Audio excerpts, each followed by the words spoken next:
اب دیکھیے کہ رضاعت کی جب یہ دو شرطیں ثابت ہو گئیں کہ رضاعت کی مدت کے دوران کرائی اور پیٹ بھر کر دودھ پلایا تو رضاعت ثابت ہوگی، اور رضاعت سے وہ 7 رشتے حرام ہوئے جو نسب سے بھی حرام ہوتے ہیں۔ البتہ یہ حرمت صرف اسی بچے کے لیے ہے جسے رضاعت کرائی گئی، اس کے بہن بھائیوں کے لیے نہیں، ان کی شادی اس خاندان میں ہو سکتی ہے، ٹھیک ہے۔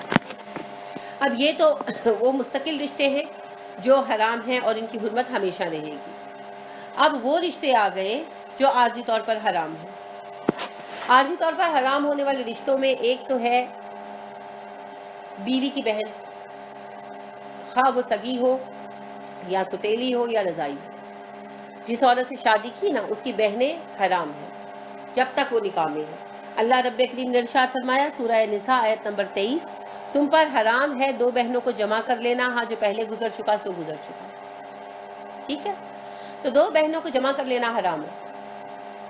اگر پہلی جو بیوی جو نکاح میں ہے عورت، اس کو اگر طلاق دے دی یا وہ مر گئی تو پھر اس کی بہنیں حلال ہو گئی، پھر ان سے شادی ہو سکتی ہے، ٹھیک ہے۔ فیروز دہلوی بیان کرتے ہیں کہ میں نے عرض کیا اللہ کے رسول صلی اللہ علیہ وسلم بے شک میں ایمان لے آیا اور میرے نکاح میں 2 بہنیں ہیں۔ آپ صلی اللہ علیہ وسلم نے فرمایا کہ ان دونوں میں سے جسے چاہے طلاق دے دو۔ یہ جو ہے ابو داؤد کی روایت ہے اور اس کا نمبر 1940 ہے۔ ترمذی نے بھی اسے روایت کیا، اس کا نمبر 1130 ہے۔ ابن ماجہ نے روایت کیا، اس کا نمبر 1951 ہے۔ تو لہٰذا 2 بہنوں کو ایک نکاح میں جمع کرنا جائز نہیں ہے، البتہ یہ حرمت عارضی ہے، اگر بیوی مر جائے یا طلاق دے دی جائے تو اس کی بہن سے شادی ہو سکتی ہے۔ اسی طرح پھر پھوپھی اور بھتیجی یا خالہ اور بھانجی کو ایک نکاح میں جمع کرنا جائز نہیں ہے۔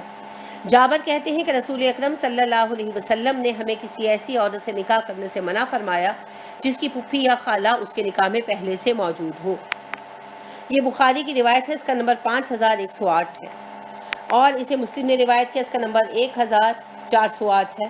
ابو داؤد نے اسے روایت کیا، اس کا نمبر 2066 ہے۔ اسی طرح ابو ہریرہ کہتے ہیں کہ رسول اکرم صلی اللہ علیہ وسلم نے فرمایا ایک مرد کے نکاح میں پھوپھی اور بھتیجی اور خالہ اور بھانجی کو جمع کرنا حرام ہے۔ اسے بخاری نے روایت کیا، اس کا نمبر 5109 ہے۔ مسلم نے روایت کیا 1408 ہے۔ احمد نے روایت کیا، احمد کی دوسری جلد کی یہ 465 نمبر روایت ہے۔ تو بات یہ ہے کہ بیوی کی خالہ یا پھوپھی سے، یا اگر خالہ یا پھوپھی نکاح میں ہے تو بھانجی یا بھتیجی سے شادی نہیں ہو سکتی، مگر یہ حرمت عارضی ہے، اگر بیوی مر جائے یا اسے طلاق دے دی جائے تو پھر ان عورتوں میں سے کسی سے شادی کا کوئی سلسلہ بنے تو شادی کی جا سکتی ہے۔ اسی طرح کسی دوسرے کی بیوی پر نظر رکھنا اور نکاح اس سے کرنا یہ بھی حرام ہے۔ اللہ رب کریم نے ارشاد فرمایا سورہ بقرہ آیت نمبر 27، اللہ ارشاد فرماتے ہیں تم پر حرام ہیں شوہر والی عورتیں، ٹھیک ہے۔ تو شوہر والی عورتیں جو ہیں وہ حرام قرار دے دی گئی ہیں، کس پر؟ مسلمان مردوں پر۔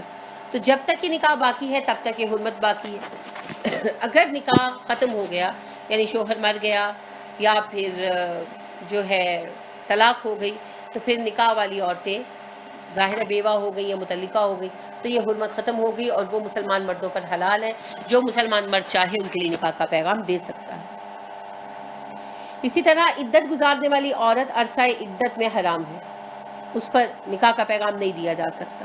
اللہ ارشاد فرماتے ہیں سورہ بقرہ 235 میں تم پر اس بات میں کچھ گناہ نہیں ہے کہ تم اشارتاً کنایتاً عورتوں سے نکاح کی بات کہو یا اپنے دل میں پوشیدہ ارادہ کر لو۔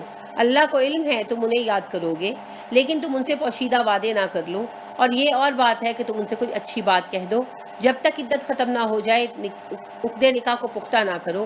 یاد رکھو اللہ تمہارے دلوں کے حال سے واقف ہے، تم اس بات سے خوف کھاتے رہا کرو کہ اللہ تمہارے دل کا حال جانتا ہے، اور جان رکھو کہ اللہ بخشنے والا علم والا ہے۔ یعنی بات کیا ہے کہ اللہ رب کریم نے ارشاد فرمایا کہ ان کی عدت کے دوران نکاح کو پختہ نہیں کر سکتے تم، یہ سخت گناہ کی بات ہے۔ ہاں ہلکا پھلکا میسج دے سکتے ہو تاکہ پتہ چل جائے کہ تم بھی امیدوار ہو۔ پھر جب عدت گزر جائے اور عورت جس سے شادی کرنا چاہے جس پیغام کو قبول کر لے وہ شخص اس سے شادی کر سکتا ہے۔ تو وہ عورتیں جو عدت میں ہوں وہ حرام ہیں۔ جب عدت پوری ہو جائے گی، ختم ہو جائے گی، تو عدت کے خاتمے کے بعد وہ مسلمان کمیونٹی پر حلال ہیں، جو مسلمان مرد ان کو نکاح کا پیغام دے اور وہ اسے مناسب سمجھے اور قبول کر لے تو وہ اس سے نکاح کر سکتی ہیں۔ اسی طرح جس عورت کو خود طلاق دے دی ہو بائن، اس سے نکاح حرام ہے جب تک کہ وہ کسی اور سے شادی کرے اور وہاں اس کی شادی فیلئر کا شکار ہو جائے اور طلاق ہو جائے، تب تک نہیں ہو سکتی، ٹھیک ہے، جسے آپ حلالہ کہتے ہیں۔ حلالے کا وہ تصور تو بالکل نہیں ہے جو ہمارے یہاں فلموں ڈراموں میں پایا جاتا ہے، اس پر میں پہلے بھی عرض کر چکی ہوں۔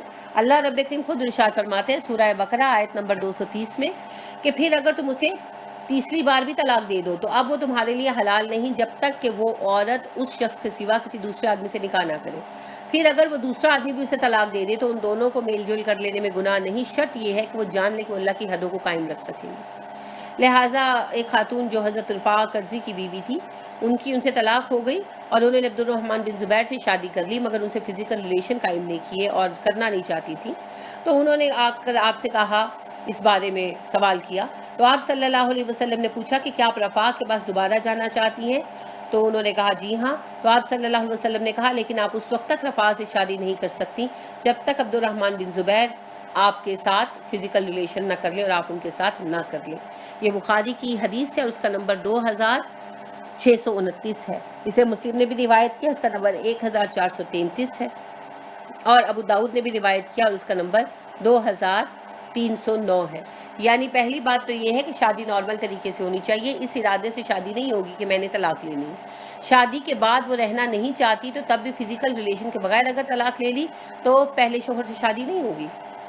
رسول اکرم صلی اللہ علیہ وسلم اس حدیث میں یہی بتا رہے ہیں۔ لہٰذا ایک عورت نے شادی کی گھر بسانے کی نیت سے، شادی نارمل شادی تھی، فزیکل ریلیشن بھی ہوا، گھر میں رہے بسے بھی، لیکن بعد ازاں اللہ کا حکم ایسا رہا کہ نہیں، کسی وجہ سے رشتہ نبھ سکا اور طلاق ہو گئی یا پھر وہ شوہر ہی مر گیا، تو ایسی صورت میں وہ عورت اگر چاہے اور مناسب سمجھے تو وہ اپنے سابقہ شوہر کے پیغام کو قبول کر سکتی، ٹھیک ہے۔ تو یہ حرمت جو تھی یہ عارضی ہوئی، حرمت تو ہے مگر عارضی ہے، اگر یہ صورتحال پیدا ہو جائے تو حرمت ختم ہو جائے گی، اسی لیے یہ بھی ایک عارضی حرمت کی بات ہے۔ پھر اسی طرح کسی پاک دامن کا کسی زانی اور بدکار مرد سے نکاح نہیں ہو سکتا۔ سورہ نور میں یہ حکم آیا، آیت نمبر 3، اللہ نے فرمایا زانی مرد صرف زانی یا مشرک عورت سے نکاح کرتا ہے اور زانی عورت صرف زانی یا مشرک مرد سے ہی نکاح کرتی ہے، اور یہ نکاح مسلمانوں پر حرام کر دیا گیا ہے۔ اسی طرح ایک دوسرے مقام پر سورہ مائدہ کی آیت نمبر 5 میں ارشاد ہوا، تمام پاکیزہ چیزیں تمہارے لیے حلال کی گئی اور اہل کتاب کا ذبیحہ تمہارے لیے حلال کیا گیا اور پاک دامن مسلمان عورتیں تمہارے لیے حلال کی گئی۔ تو اس سے پتہ چلا کہ مسلمانوں کی شادیاں پاک دامن عورتوں سے ہی ہونی چاہیے۔ عامر بن شعیب اپنے والد سے اور وہ اپنے دادا سے روایت کرتے ہیں کہ مرثد بن ابی مرثد جب مسلمان ہوئے تو وہ مکہ سے قیدیوں کو چھڑا کر لے آیا کرتے تھے۔ تو مکہ میں ایک بدکار عورت تھی جسے عناق کہا جاتا تھا، وہ مرثد رضی اللہ عنہ کی دوست تھی۔ تو وہ بیان کرتے ہیں کہ میں نے نبی کریم صلی اللہ علیہ وسلم کی خدمت میں حاضر ہو کر عرض کیا کہ اللہ کے رسول صلی اللہ علیہ وسلم کیا میں عناق سے نکاح کر لوں؟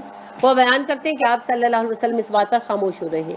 پھر یہ آیت اتری اور آپ صلی اللہ علیہ وسلم نے مجھے بلایا اور مجھے یہ آیت پڑھ کر سنائی اور پھر فرمایا تم اس سے نکاح مت کرو۔ یہ ابو داؤد کی حدیث ہے، اس کا نمبر 1806 ہے، اور ترمذی کی حدیث ہے، اس کا نمبر 3177 ہے۔ اسی طرح ابو ہریرہ کہتے ہیں کہ رسول اکرم صلی اللہ علیہ وسلم نے ارشاد فرمایا، ایسا زانی جسے کوڑے لگے ہوں اسے صرف اپنے جیسے زانی ہی سے نکاح کرنا ہوگا۔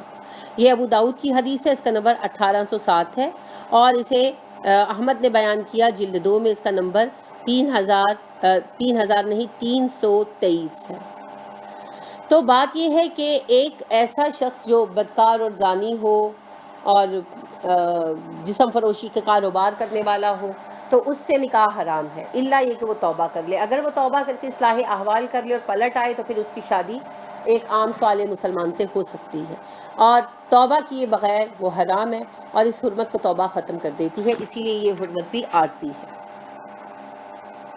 اسی طرح کافر و مشرک سے نکاح کرنا منع ہے، کیونکہ اللہ رب کریم نے ارشاد فرمایا ہے سورہ بقرہ آیت نمبر 221، تم شرک کرنے والی عورتوں سے تب تک نکاح نہ کرو جب تک کہ وہ ایمان نہ لے آئیں، اور نہ تم مشرک مردوں سے نکاح کرو اپنی عورتوں کا جب تک کہ وہ ایمان نہ لے آئیں۔